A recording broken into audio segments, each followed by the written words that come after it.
ही अशी स्थिती आपण राज्यात कधीच बघितली नव्हती। समाजामध्ये एक मोठी दुफळी तयार झाली आहे।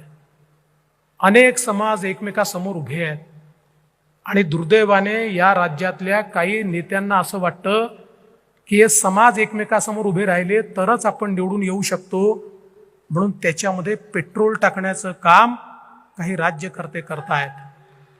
खरं म्हणजे एक गोष्ट लक्षात घेतली पाहिजे, अरे निवडणुका येतील जातील, एखादं सरकार बनेल राहणार नाही, सरकार येतात जातात, पण समाज एकसंघ राहायला पाहिजे। समाज जर असा दुफळीत राहिला, एखाद्या निवडणुकीत तुमची पोळी भाजली जाईल, पण एकदा समाजामध्ये दुफळी राहिली तर किमान 3 पिढ्या ती दुफळी तुम्हाला दूर करता येत नाही। कुठे आम्ही समाजाला आमच्या नेतो आहोत, काय नेमकं आम्ही करतो आहोत, याचा देखील विचार झाला पाहिजे। भारतीय जनता पक्षाने नेहमी स्पष्ट भूमिका ठेवली आहे। मराठा समाजामधला जो गरीब मराठा आहे याला आरक्षण मिळालं पाहिजे, ही पहिल्या दिवशीपासून भाजपची भूमिका आहे। माझा सवाल आहे, आरक्षणाची लढाई सुरू कधी झाली? 1982 साली त्या ठिकाणी स्वर्गीय अण्णासाहेब पाटलांनी काँग्रेसच्या मुख्यमंत्र्यांना भेटून सांगितलं की तुम्ही आरक्षण दिलं नाही तर माझा जीव मी संपवीन। त्या मुख्यमंत्र्यांनी सांगितलं नाही देत, आणि त्या ठिकाणी स्वर्गीय अण्णासाहेब पाटलांनी स्वतःला गोळी मारून घेतली।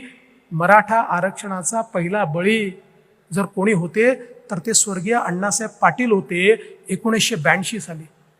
1982 सालापासून 2014 साली आपलं सरकार येतपर्यंत इतकी सरकार आली, त्यातली जास्तीत जास्त सरकार एक सोडलं तर काँग्रेसची होती किंवा आताच्या शरद पवार साहेबांची सरकार होती। 4 वेळा पवार साहेब स्वतः मुख्यमंत्री होते। का मराठा आरक्षण दिलं नाही?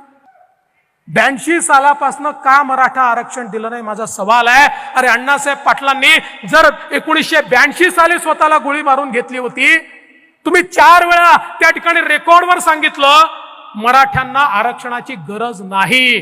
मी नाही बोललो, कोण बोललं? सगळ्या महाराष्ट्राला माहिती आहे, सगळ्या महाराष्ट्राला हे माहिती आहे। पण आता मतांकरता दुफळी निर्माण करण्याचं काम चाललेलं आहे। हो, आम्ही आरक्षण दिलं, आम्ही आरक्षण दिल्यावर ते हायकोर्टात ते टिकवलं, आणि जोपर्यंत आमचं सरकार होतं सुप्रीम कोर्टात 3 वेळा केस लागली, सुप्रीम कोर्टाने स्टे द्यायला नकार दिला। जोपर्यंत आम्ही होतो सुप्रीम कोर्टामध्ये देखील आम्ही आरक्षण टिकवून दाखवलं। पण दुर्दैवाने तुमचं महाविकास आघाडीचं उद्धव ठाकरेजी आणि शरद पवारजींचं सरकार आलं आणि मराठा आरक्षण त्या ठिकाणी गेलं। त्याला प्रोटेक्ट करण्याकरता कुठलाही प्रयत्न केला नाही। पुन्हा एकनाथराव शिंदेजींचं सरकार आलं, भारतीय जनता पार्टी, शिवसेना, राष्ट्रवादी, आम्ही पुन्हा मराठा समाजाला 10% आरक्षण त्या ठिकाणी दिलं। आज भरती चाललेली आहे, पोलीस भरतीमध्ये आपण बघा हजारो तरुण आता मराठा समाजाचे त्यांची भरती झाली आहे। हजारो तरुणांची वेगवेगळ्या खात्यांमध्ये त्या ठिकाणी भरती झालेली आहे।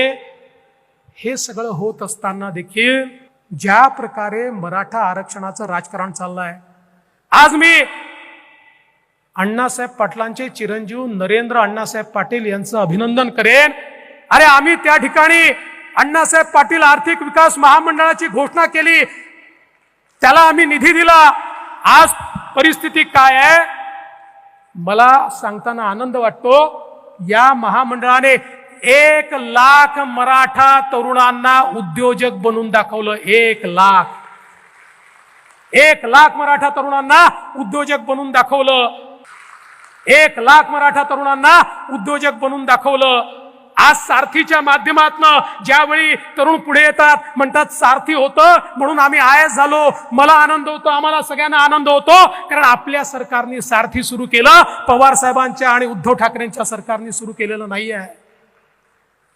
पण बंधू भगिनींनो, जे काही आंदोलन चाललंय, मनोज जरांगे पाटलांना माझा सवालच नाहीये।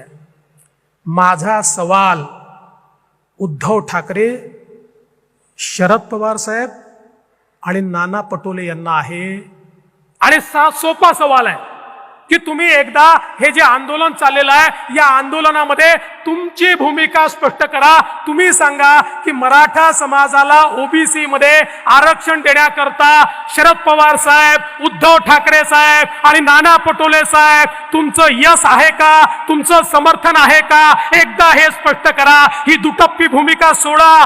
चित भी मेरी पड भी मेरी खडा तू मेरे बाप का, ही जी भूमिका तुम्ही मांडताय ही सोडा. या ठिकाणी मराठ्यांनाही वेडं करायचं, ओबीसींनाही वेडं करायचं, दोघांनाही झुंजवत ठेवायचं, दोघांनाही भांडत ठेवायचं. अरे आम्हाला तर शिवाय खायची सवय आहे, आम्ही घाबरत नाही. आणि समाजाला न्याय देण्याकरता किती शिव्या खाव्या लागल्या तरी आमची त्याची तयारी आहे. पण तुमचा बुरखा फाडल्याशिवाय राहणार नाही. हा खोटारडे म्हणा, हा समोर आणावाच लागेल. आणि हा जर आला नाही, ये पब्लिक है, ये सब जानती है.